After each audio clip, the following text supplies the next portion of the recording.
حي على الفلاح.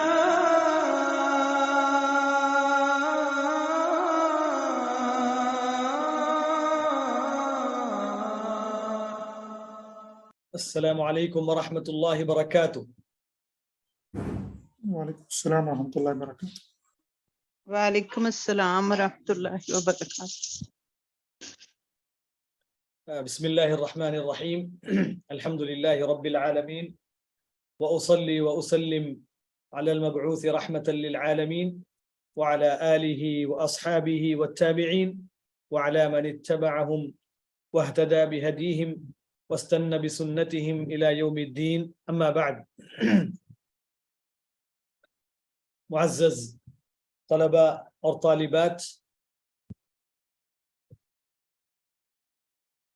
ہمارا یہ تفسیر علوم القرآن اور اصول التفسیر کا یہ درس اور ہماری یہ کلاس الحمدللہ اللہ تبارک و تعالیٰ کے فضل و کرم سے گزشتہ درسوں میں ہم نے بہت ساری چیزیں اس کے اندر معلوم کی اور ہم نے سیکھی اور ہم نے پڑھی، جس میں آخری چیز جس پر ہماری بات جو ہے مکمل ہوئی تھی وہ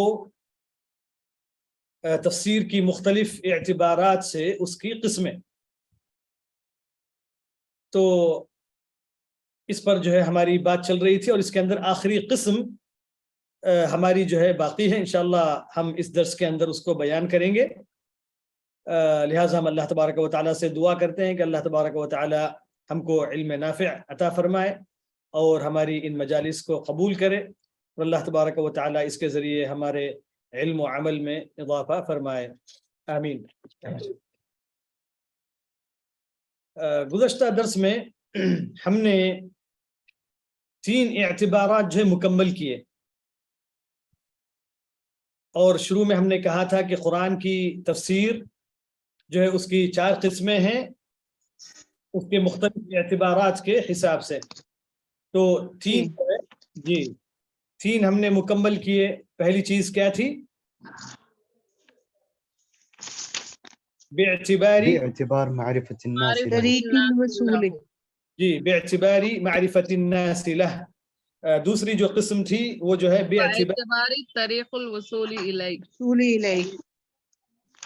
ہاں، طریق الوصول الیہ. تیسرا جو طریق تھا باعتبار اسالیبہ. ہاں، باعتبار اسالیبہ. اسالیب. اچھا، اور آخری اور چوتھی جو قسم ہے وہ کیا ہے؟ تفسیر الموضوعی. ہاں، نہیں، اسلوب کی جو قسم ہے تفسیر الموضوعی، یہ اتجاہات المفسر. ہاں، باعتبار اتجاہات المفسرین. باعتبار اتجاہات المفسرین فیہ. تو یہ چوتھی اور آخری قسم ہے تفسیر کی اس کے اعتبارات کے حساب سے. تو آخری جو تقسیم ہے یہ کس اعتبار سے تقسیم ہے؟ یعنی اتجاہات کے اعتبار سے. یعنی مفسرین، ہر مفسر کی جو بھی قرآن مجید کی تفسیر کرتے ہیں تو ایک مفسر کا ایک تخصص ہوتا ہے. ایک مفسر کی ایک علم کے اندر جو اسپیشیلٹی ہوتی ہے وہ ان کا اس کے اندر جو ہے وہ جو ہے ماہر ہوتے ہیں عموماً.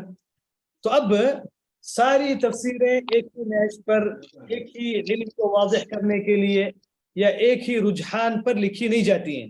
ٹھیک ہے نا؟ یہ آج کا ہمارا لیسن ہے. ہاں، آج کا جی. دوبارہ پلیز ریپیٹ کر دیں. جزاک اللہ خیر. تو ہم نے کہا کہ جو ہے آخری جو تفسیر کی قسم ہے اعتبارات کے حساب سے، تو اس کے اندر کیا ہے؟ باعتبار اتجاہات المفسرین فیہ. باعتبار اتجاہات المفسرین فیہ.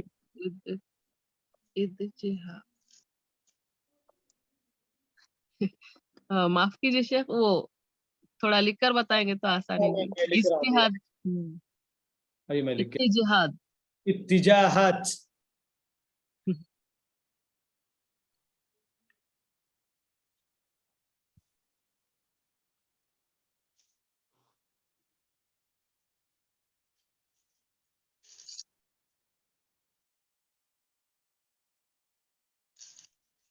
جی ابھی شاید آپ لوگوں کو نظر آ رہا ہے. جی شیخ جی اتجاہاتی مفسرین تو یہ جو ہے چوتھی قسم ہے باعتبار اتجاہات المفسرین فیہ، یعنی تفسیر کے اندر مفسرین کے جو توجہات ہوتے ہیں اس کے اعتبار سے تقسیم، اس کے اعتبار سے اس کی جو ایک تقسیم ہے. تو اب جتنی تفاسیر مفسرین نے لکھی ہیں، جتنی تفاسیر انہوں نے جو ہے جمع کی ہیں، تو ایک ایک مفسر کا جو ہے ایک ایک مقصد ہوتا ہے اس تفسیر کے ساتھ. اس تفسیر کے لکھنے کا جو خاص غرض ان کا جو ہے ہوتا ہے. اسی طریقے سے ایک خاص علم کا جو ہے ان پر غلبہ ہوتا ہے، جس کے اندر یہ تفسیر کیا ہے ایک خاص امتیاز رکھتی ہے، خاص اس کی جو ہے اس کے اندر پہچان ہوتی ہے. تو یہ اتجاہ ہے. اتجاہ کسے کہتے ہیں؟ توجہ، یعنی ایک قسم کا جو ہے کیا بولیں گے اس کو جو ہے یعنی توجہ، مقصد. ہاں ایک خاص مقصد، یعنی وہ علمی مقصد ہو سکتا ہے یا کوئی فن کا جو غلبہ ہو سکتا ہے، ٹھیک ہے نا. تو یا جو ہے کسی خاص عقیدے کا غلبہ ہو سکتا ہے. تو اس طریقے سے مختلف چیزیں اس کے اندر جو ہے ہو سکتی ہیں. ایک منٹ.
شیخ آواز نہیں آ رہی. سب کو نہیں آ رہی آواز؟ شیخ نے انتظار کرنے کے لیے کہا. بریک میں جی جی السلام شیخ نے انتظار کر. علیکم وبرکاتہ. وعلیکم السلام ورحمۃ اللہ. جی معلش وہ ایک آدمی آ گئے تھے ادھر تو اس لیے. تو بسم اللہ الرحمن الرحیم. تو میں نے کہا کہ جو ہے اتجاہ سے مراد کیا ہے؟ اتجاہ کا معنی کیا ہے؟ یعنی مفسر کے اس تفسیر کے لکھنے کا خاص مقصد، اس چیز سے وہ کیا پیغام جو ہے دینا چاہتے ہیں یا کس علم کو واضح کرنا چاہتے ہیں، ٹھیک ہے نا. تو یا کون سی چیز کا غلبہ ان پر ہے اس تفسیر کے اندر، تو یہ بھی جاننا ہمارے لیے ضروری ہے، کیونکہ جو بھی تفسیر لکھتے ہیں تو ان میں سے ہر ایک کا ایک مقصد ہے. تو اسی لیے علوم القرآن کے اندر یہ ایک علم ہے، خاص علم ہے کہ اتجاہات المفسرین یعنی مفسرین کی توجہات. تو یہ جاننا ایک طالب علم کے لیے ضروری ہے، تفسیر پڑھنے والے کے لیے، علوم القرآن پڑھنے والے کے لیے اتجاہات المفسرین کی معرفت جو ضروری ہے. کیوں؟ کیونکہ کوئی بھی تفسیر کو اختیار کرنے سے پہلے یہ جاننا چاہیے کہ اس مفسر کا مثلا جو عقیدہ کیا ہے، یا اس مفسر نے اس تفسیر کو کس مقصد سے جو ہے تالیف کیا ہے، کس لیے انہوں نے لکھا ہے، یا یہ مثلا جو ہے اس تفسیر کے اندر کون سا علم غالب ہے. مثلا جو مختلف فنون پر لکھی گئی، کوئی جو کسی نے اعراب القرآن پہ لکھا، کسی نے نحو کو جو واضح کیا، کسی نے بلاغت کو جو واضح کیا، کسی نے جو احکام کو جو واضح کیا. تو اس طریقے سے مختلف علوم و فنون پر مفسرین نے کتابیں لکھی جو قرآن سے متعلق ہیں. ٹھیک ہے نا؟ تو یہ جاننے سے کیا فائدہ ہوگا؟ جاننے سے فائدہ یہ ہوگا کہ ہم ایک تو آسانی سے اس تفسیر کی طرف پہنچ سکتے ہیں. یعنی ہم جو چاہتے ہیں، کوئی مسئلہ، خاص مسئلہ جاننا چاہتے ہیں عقیدے کا، یا جو ہے کسی جو ہے بلاغت کے مسئلے کا، کسی جو ہے نحوی مسئلے کا، یا صرفی مسئلے کا، یا جو اعراب کا، یا عقیدے سے متعلق کوئی بھی چیز ہم جاننا چاہتے ہیں، یا علماء کرام کے اقوال جاننا چاہتے ہیں، تابعین کے اقوال جاننا چاہتے ہیں، احادیث کو جاننا چاہتے ہیں. تو اس طریقے سے جب ہم تفسیر کے اتجاہات کو جانیں گے، مفسرین کے اتجاہات کا ہم کو علم ہوگا، تو کسی بھی تفسیر کے اختیار کرنے میں آسانی ہوگی. اور اسی طریقے سے اس تفسیر کے منہج اور مفسر کے منہج کو جاننے سے ہم اس تفسیر کے اندر کیا خوبیاں ہیں، اور اسی طریقے سے کیا اس کے اندر جو کچھ مفسر سے کچھ غلطیاں ہوئی ہیں، یا کچھ تعویلات ہوئی ہیں، یا جو کچھ مثلا جو ہے کہیں ان سے غلطی ہوئی ہے کسی مسئلے میں، کیا ہے، تو یہ ہم کو جاننے میں آسانی ہوگی. اسی طریقے سے مفسر کا عقیدہ بھی جاننا ضروری ہے، کیونکہ خاص جو ہے عقیدے کا بہت بڑا اثر ہے تفسیر پر. تو بہرحال یہ ساری چیزیں اتجاہات کے اندر داخل ہیں، یہ ساری چیزیں اتجاہات کے اندر جو ہے داخل ہیں. تو اس طریقے سے اب مثلا ایک تو جو ہے اتجاہ عقیدے پر ہو سکتا ہے، ٹھیک ہے نا، ایک اتجاہ اور توجہ عقیدے کی بنیاد پر ہو سکتی ہے. شیخ اس کے لیے ہم ترجیح کا لفظ بھی استعمال کر سکتے ہیں کہ ترجیح دینا. نہیں، اتجاہ کا معنی یہ ہے کہ مفسر کی توجہ اس کی تفسیر میں کیا ہے. جی، یہ ہم کو جاننا ہے. اور یہ جو چوتھی قسم ہم بیان کرنا چاہ رہے ہیں وہ اتجاہات کے حساب سے بیان کرنا چاہ رہے ہیں.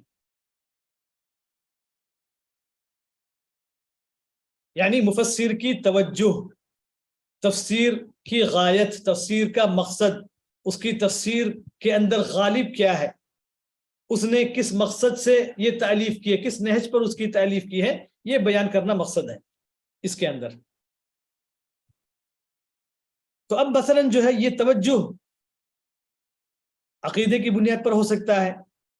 مثلا اگر کوئی صحیح عقیدے پر ہے، سلف صالحین کے عقیدے پر ہے، کتاب و سنت کے منہج پر ہے، ہر باب میں، ہر چیز میں الحمدللہ، تو اس کی توجہ کیا ہوگی؟ ویسے ہی ہوگی. تو اب یہ ضروری ہے نا کہ جب ہم کوئی بھی تفسیر کو اختیار کریں گے، جیسے اس سے پہلے بھی بات آئی تھی، مختلف لوگوں نے تفسیریں لکھی ہیں، کسی نے کسی عقیدے کو ثابت کیا ہے، کسی نے وحدت الوجود کا، کسی نے جو حلول کا، کسی نے اور مختلف چیزیں جو لکھی ہیں، ثابت کی ہیں انہوں نے. تو اس طریقے سے ہم کو یہ جاننا ضروری ہے. کیوں؟ کیونکہ جو تفسیر ہم پڑھیں گے ویسے ہی عقیدہ، ویسے ہی منہج، ویسے ہی چیزیں ہمارے اندر بھی داخل ہوں گی. تو اس لیے اتجاہ کو جاننا ضروری ہے. تو مثلا اتجاہ سلفی ہو سکتا ہے، ایک اتجاہ، ایک توجہ سلفی توجہ، یعنی سلف صالحین کے طریقے کی توجہ، اس پر وہ ہو سکتے ہیں تفسیر جو ہے لکھنے والے. تو اس کی مثال ہم دے سکتے ہیں، مثلا تفسیر ابن جریر الطبری، یعنی سلفی توجہ کے اندر، سلفی منہج کے اندر بہت ساری تفسیریں ہیں الحمدللہ. مثال کے طور پر ہم کہیں گے تفسیر ابن جریر یا تفسیر ابن کثیر, یا اسی طریقے سے تفسیر الشنقیطی رحمہ اللہ تعالی, یا اسی طریقے سے تفسیر السعدی عبد الرحمن ابن ناصر السعدی, یا تفسیر ابن عثیمین. اور بھی جو اس منہج پر تھے, اس منہج پر جنہوں نے تفسیر لکھا ہے, انہوں نے اس کے اندر عقیدہ سلف صالحین کو ثابت کیا ہے, کتاب و سنت کے عقیدے کو انہوں نے ثابت کیا ہے, اور دوسری جو عقائد ہیں جو کتاب و سنت کے مخالف ہیں, ہر باب میں اس کو انہوں نے ذکر نہیں کیا, بلکہ انہوں نے اس کی مخالفت کی, اس کا انہوں نے ابطال کیا, اس پر انہوں نے رد کیا جو مختلف غلط عقیدے ہیں. یہ پہلی توجہ کیا ہے؟ سلفی توجہ ہے, جو کہ سب سے صحیح توجہ ہے اور جیسے ہونا چاہیے ہر مسلمان کو. تو یہ اس کی مثال ہے. اسی طریقے سے دوسری توجہ کہ مثلا معتزلی توجہ ہو سکتی ہے, یعنی اعتزالی توجہ. اعتزالی توجہ یعنی وہ توجہ جو سلفی عقیدے کے مخالف ہے. اعتزال جو کہ اللہ تبارک و تعالیٰ کے اسماء کا اقرار کرتے ہیں, صفات کا انکار کرتے ہیں, اور پھر اسی طریقے سے ان کے پاس خاص یعنی 5 چیزیں ہیں جس کو وہ ثابت کرنا چاہتے ہیں, اس پر ان کا منہج جو ہے سارا گھومتا ہے, جس کے اندر امر بالمعروف و نہی عن المنکر ہے, المنزلہ بین المنزلتین ہے. تو یہ تمام معتزلہ کا جو عقیدہ ہے, تو اس پر بھی خاص جو تفسیریں لکھی گئی ہیں. معتزلہ کے منہج پر ان کے علماء نے تفسیریں لکھی ہیں. تو اس سے جو بچنا ضروری ہے, اس کو جاننا جو ہے ضروری ہے. تو اس میں جو معروف اور مشہور جو تفسیر ہے وہ کون سی تفسیر ہے؟ تفسیر الزمخشری. تفسیر الزمخشری یہ سب سے جو ہے معروف تفسیر ہے. انہوں نے اپنی تفسیر کی بنیاد ہی کس پر رکھی ہے؟ یعنی اسی عقیدے پر انہوں نے جو ہے تفسیر کی بنیاد جو ہے رکھی ہے, اسی تفسیر پر انہوں نے جو ہے اپنی تفسیر جو ہے لکھی ہے, اسی بنیاد پر. تو اب ہم یہ توجہ کو اگر جانیں گے تو ہم کو معلوم ہوگا کہ جو یہ تفسیر کے اندر کیا ہے, اس تفسیر کا مقصد کیا ہے, انہوں نے تفسیر کس چیز کو ثابت کرنے کے لیے لکھی ہے. تو ایک پڑھنے والا چوکنا رہ سکتا ہے, اور یہ جو طالب علم ہے وہی اس تفسیر کا جو مطالعہ کرے گا جب اس کو معلوم رہے گا کہ اس تفسیر کی توجہ کیا ہے. تو یہ اس کے اندر معروف تفسیر ہے, تفسیر الزمخشری. اب مگر اس کے ساتھ ساتھ جو ہے اس تفسیر کے اندر بلاغت کا بہت بڑا جو علم ہے. اگرچہ کہ مطلب ایسا کبھی نہیں ہوتا ہے کہ کوئی چیز کسی چیز کے اندر ساری جو ہے خامیاں ہی ہوں, ساری جو ہے غلطیاں ہی ہوں, ایسا نہیں ہو سکتا. یعنی بعض تفسیر کے اندر کچھ اچھی چیزیں بھی ہوں, کیونکہ ایسا نہیں ہو سکتا کہ ایک آدمی ایک عالم ساری چیزیں ایسی غلط لکھے, ایسا ممکن نہیں ہے. کوئی اس کی تفسیر کو قبول نہیں کرے گا. تو عموماً کیا ہوتا ہے, کچھ اچھی باتیں بھی اس کے اندر موجود ہوتی ہیں, مگر زیادہ چیزیں اس کے اندر غلط اور جو ہے اپنے عقیدے کو, اپنے منہج کو, اپنی فکر کو, ایسی چیزوں کو جو ہے داخل کیا جاتا ہے, جس کی وجہ سے جو مبتدی طالب علم ہوتا ہے وہ اس میں تفریق نہیں کر پاتا ہے. تو اس لیے مبتدئین کو ایسی تفسیریں نہیں پڑھنا چاہیے جو ابھی پہلے مرحلے میں ہیں, ابتدائی مرحلے میں ہیں, ان کو ایسی تفسیروں کا مطالعہ جو نہیں کرنا چاہیے. ایک منٹ.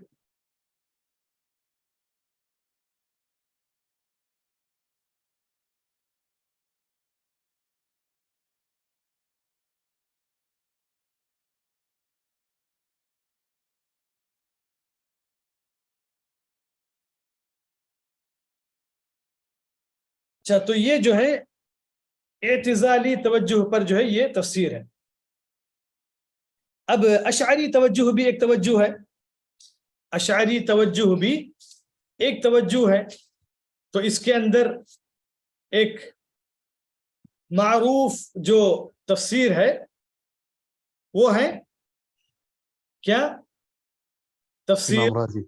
تفسیر الرازی، تفسیر الرازی، فخر الدین الرازی جو کہ معروف ہیں. تو فخر الدین الرازی رحمہ اللہ تعالی اگرچہ کہ ماشاءاللہ عالم تھے، ان کے اندر جو ہے ان کی تفسیر کے اندر کافی مفید چیزیں بھی ہیں، مگر ان کی جو خاص توجہ ہے وہ ہے اشعری فکر کی طرف جو ہے توجہ، اشعری فکر کی طرف جو ہے توجہ ان کی زیادہ ہے، جو کہ سلف صالحین کے عقیدے کے جو مخالف ہے، ائمہ کرام کے عقیدے کے مخالف ہے. تو اس لیے ان تمام چیزوں سے ہم کو جو ہے واقفیت جو ہے ضروری ہے. اور پھر اسی طریقے سے ہر مذہب کے لوگوں کی جو تفسیریں ہیں، خوارج کی اپنی تفسیر ہے، باطنیہ کی اپنی تفسیر ہے، امامیہ کی اپنی تفسیر ہے، یا جو ہے صوفیہ کی جو اپنی تفسیر ہے. تو اس طریقے سے ہر ایک نے جو ہے اپنے عقیدے کو پھیلانے کے لیے، اپنے مذہب کو پھیلانے کے لیے اس نے قرآن کا سہارا لیا، قرآن کا اس نے سہارا لیا. قرآن کے ذریعے کیونکہ حقیقت میں جو ہے یعنی قرآن اگرچہ کہ اس کو جو ہے قبول نہیں کرتا ہے، مگر ہر ایک نے قرآن مجید کو ذریعہ بنایا، ہر ایک نے قرآن مجید کو اپنے باطل اور غلط افکار کو پھیلانے کے لیے ذریعہ بنایا. اس کی جو غلط سلط تعویلیں کر کے، اس کے اندر غلط معانی بیان کر کے انہوں نے تحریف کر کے، فلاسفہ نے اسی طریقے سے اشاری جو تفسیر ہے، تو مختلف چیزیں، اور اس میں ماشاءاللہ اچھے بھی ہیں، جیسے فقہا کی تفسیریں ہیں، اس طریقے سے احکام القرآن کے اندر تفسیریں ہیں. تو اس طریقے سے توجہات مختلف ہو سکتے ہیں، توجہات مختلف قسم کے جو ہے توجہات ہو سکتے ہیں. اور پھر اسی طریقے سے جیسے یہاں پر جو ہے یہ بھی ہم جو ہے کہہ سکتے ہیں کہ علمی بنیاد پر اتجاہ مفسرین کا، علمی بنیادوں پر، علمی بنیاد پر. اب مختلف علوم ہیں، مثلا جو ہم نے کہا کہ اعراب القرآن ایک علم ہے، قرآن کی بلاغت کا ایک علم ہے، نحو کا ایک علم ہے، صرف کا ایک علم ہے. اسی طریقے سے قرآن کے جو احکام ہیں ان کا ایک علم ہے، یا اسی طریقے سے بہت سارے جو ہے علوم قرآن کے اندر جو پائے جاتے ہیں، ان پر بھی علماء کرام نے، مفسرین نے اس علم کو واضح کرنے کے لیے تفسیر کے ذریعے انہوں نے کوشش کی ہے. تو ان میں سے مثلا اس طریقے سے لغت کے بارے میں جو بیان کرنے کے لیے، لغت کے جو انداز پر جو تفسیر کرنے کے لیے، تو اس میں جو لغت کی بنیاد پر جو تفسیریں جو لکھی گئی ہیں، تو اس میں جو معانی القرآن ہے، اس میں جو مشہور جو ہے معانی القرآن ہے، امام فراکی جو ہے یہ کتاب ہے. اس طریقے سے مجاز القرآن ہے، امام ابو عبیدہ معمر بن المثنی کی.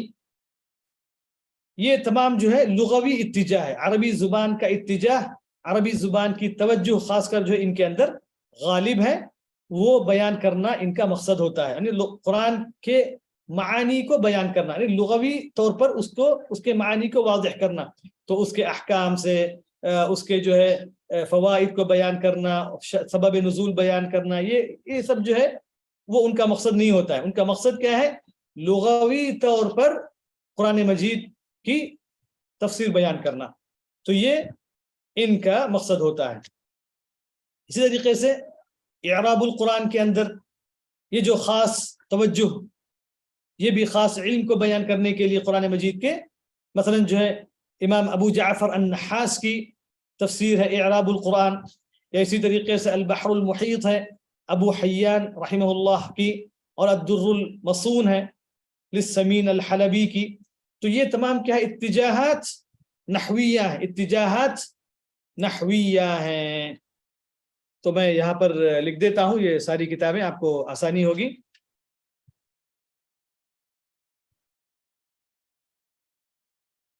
تو سلفی اتجاہ کے اندر سب سے پہلے ہم نے کہا کہ جو ہے تفسیر ابن جریر، تفسیر ابن جریر اور تفسیر ابن کثیر. کثیر جی. تفسیر السعدی، سعدی، تفسیر ابن عثیمین، جی احسن، تفسیر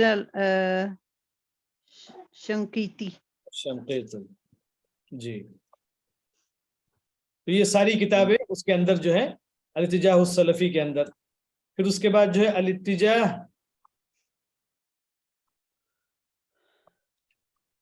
ہم نے کہا الاتجاہ المعتزلی.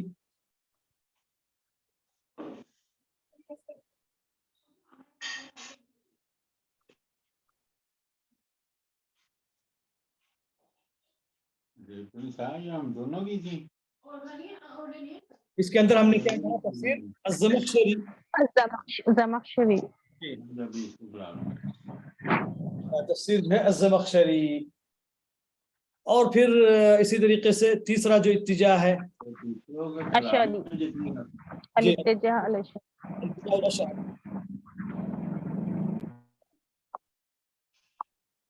شیخ یہ الاتجاہ المعتزلی کی مثال تھوڑا لکھ دیجیے. الزمخشری ہم نے کہا، زبخشری. جی.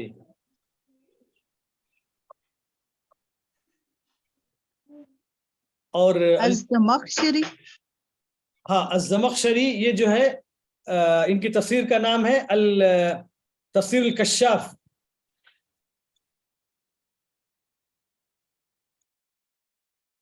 عن حقائق غوامض التنزیل بول کے ان کی جو ہے تفسیر ہے. تو ان کا نام جو ہے یہ جو ہے جار اللہ الزمخشری سے جو ہے معروف ہے.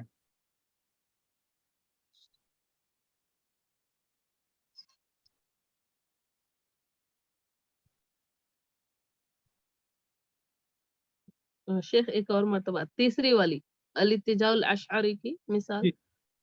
ان کی مثال جو ہم نے کہا مفاتیح الغیب، جو تفسیر الرازی، ہاں تفسیر الرازی،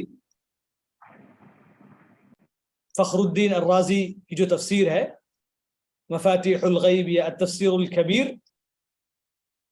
تو یہ اتجاہ اشعری میں جو ہے معروف ہے کیونکہ وہ اسی منہج پر جو لکھی گئی تفسیر ہے. تو ان تفاسیر کو فالو نہیں کر سکتے شیخ؟ نہیں، مطلب اس سے فائدہ وہ لوگ اٹھا سکتے ہیں جو ان کے منہج پر سے باخبر ہیں، جی جی، ان عقائد سے باخبر ہیں، اور خصوصاً سب سے پہلے سلفی عقیدے پر قائم ہیں. سب سے پہلے ان کا عقیدہ جو جو عقیدے صحیح کے اعتبار سے مضبوط ہیں، ان کو علم ہے اس کے بارے میں. یعنی مطلب مبتدئین ہم نے کہا کہ جو جو شروع مرحلے میں ہیں، ابتدائی مرحلے کے جو طلبۃ العلم ہیں، وہ ان کو نہیں پڑھنا چاہیے. ویسے ہی جو جیسے مودودی صاحب کی تفسیر ہے یا دوسری جتنی تفاسیر جو اردو کی تفاسیر بھی پائی جاتی ہیں، جن کے مفسرین یا جن کے جو ہے منہج پر جو کچھ کلام پایا جاتا ہے، تو ایسے لوگ ایسے یہاں کی تفسیروں کو بھی کیا ہے مبتدئین کو نہیں پڑھنا چاہیے. جو بنیادی ابتدائی طالب علم ہیں ان کو نہیں پڑھنا چاہیے. البتہ ایک طالب علم ہے جو جس نے جو سلف صالحین کے منہج پر کئی کتابیں پڑھی ہیں اور صحیح علماء سے اس نے علم حاصل کیا ہے، تو پھر اس کو یہ معلوم ہے کہ جو ہے کس تفسیر کے اندر کیا ہے، کس مفسر کا منہج کیا ہے، کس کی توجہ کیا ہے. پھر اس کے لیے ہم جو کہہ سکتے ہیں کہ جو ٹھیک ہے آپ جو پڑھ سکتے ہیں. مگر بنیادی طور پر جو مبتدی طالب علم ہے ان کو ایسی تفسیریں نہیں پڑھنا چاہیے. ان کو وہی تفسیریں پڑھنا چاہیے جو کیا ہے سلفی یا جو کتاب و سنت کے علم سے جو معروف ہے، ایسے مفسرین کی تفسیر کو جو پڑھنا چاہیے. اچھا، اور پھر جو ہے ہم نے کہا مختلف اتجاہات کیا ہے. اتجاہ اشعری جو ہے ہم نے کہا، یا اسی طریقے سے اتجاہ الخوارج بھی ہم کہہ سکتے ہیں. خوارج کا جو منہج ہوتا ہے اس کی اتجاہ کے اوپر بھی جو کتابیں جو لکھی گئی ہیں، یا روافض شیعہ ان کے منہج پر بھی کتابیں لکھی گئی ہیں.